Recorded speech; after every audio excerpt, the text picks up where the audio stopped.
Hello and welcome back to the Shutter Sports Refresh. This is the weekly show that breaks down all of the most important news in sports for you.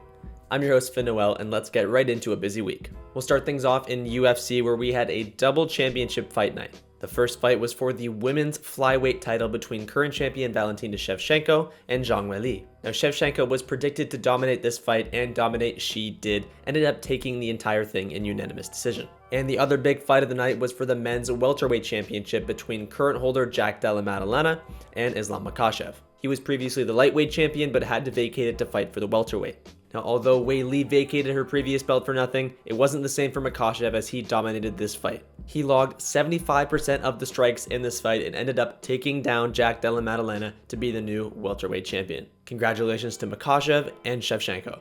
Let's move over to the NBA now, where instead of a standings check, we're going to do a check on some different drama. There has been a gambling scandal going on this season in the NBA, and the drama just keeps getting bigger and bigger. Now, at the start of the season, we saw a head coach in Chauncey Billups and a player in Terry Rozier get arrested for gambling. And now even more news is coming out, with 5 other teams being involved in this gambling scandal. One of the bigger names in that list of teams would be the Los Angeles Lakers, the most popular team in the entire NBA. Now, these teams were implicated in gambling, wire fraud, and even money laundering in some cases. And that head coach that I previously mentioned, Chauncey Billups, was involved with the mob. How crazy does this get? And it's not just basketball where these gambling scandals are going on. There's been some baseball teams and players involved in this as well. And as gambling becomes more and more popular in sports, we'll have to see whether this scandal just keeps growing. Moving into some lighter news, the NCAA basketball season just kicked off, so here are some of the most popular games from this week. Now, perhaps the biggest game was between number 1 ranked Purdue and number 11 ranked Alabama. Now, Purdue would end up taking this one home thanks to 29 points from their superstar Braden Smith and 19 and 15 rebounds from Trey Kaufman-Renn. Another big one was between UConn and BYU, where although BYU tried to come back to win the game, UConn held on 86-84. And number 2 ranked Houston ended up taking down Auburn with some stellar defense at the end of the game. What a start to college basketball. Let's move over to the NFL now, where there were 2 big games this week.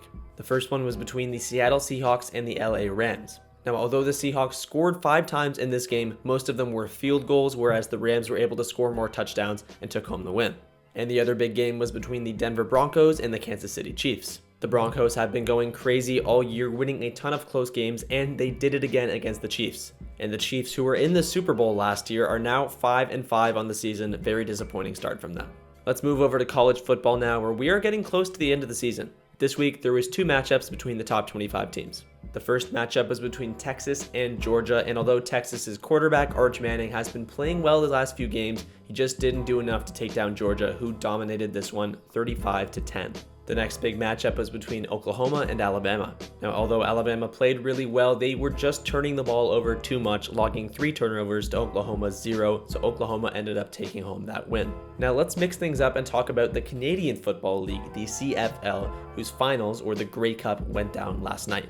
The Grey Cup game was between the Saskatchewan Roughriders and the Montreal Alouettes. Now, the Roughriders have the least Grey Cup victories in all of the CFL, so when they eventually won this Grey Cup, their fans were going crazy. And Saskatchewan's quarterback Trevor Harris, at the age of 39, was able to win his first championship as a starter, so congratulations to him. And congratulations to the Roughriders overall. Let's now do a little bit of a standings update in the NHL. Now, in the Atlantic Division, it is a very close race between 4 teams. The Boston Bruins, Montreal Canadiens, Ottawa Senators, and Detroit Red Wings are all within 2 points of each other. In the Metropolitan Division, the New Jersey Devils and the Carolina Hurricanes are battling it out, as they were last year as well. That's a great rivalry.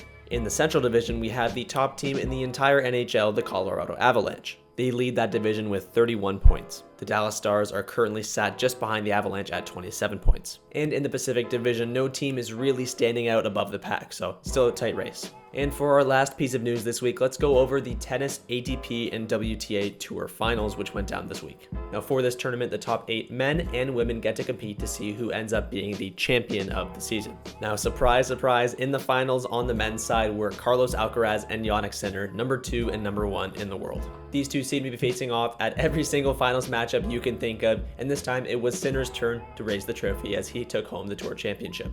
Now in the finals for the women was number 1 ranked Aryna Sabalenka and number 6 ranked Elena Rybakina. Now somehow number 1 ranked in the world Aryna Sabalenka has never won a Tour Championship, and that trend would continue as Rybakina ended up taking home this championship. Congratulations to her. And fun story on the women's side, this was the 10th straight non-repeat winner, so lots of parity in the women's tennis world. Congratulations to Sinner and Rybakina. And that will do it for this week's episode of the Shutter Sports Refresh. I've been your host, Finn Noel, and I hope you enjoyed watching today. You can check me, Shutter Sports Media, and our writer Lucky Roberts out on Instagram right below my head. Thanks for watching.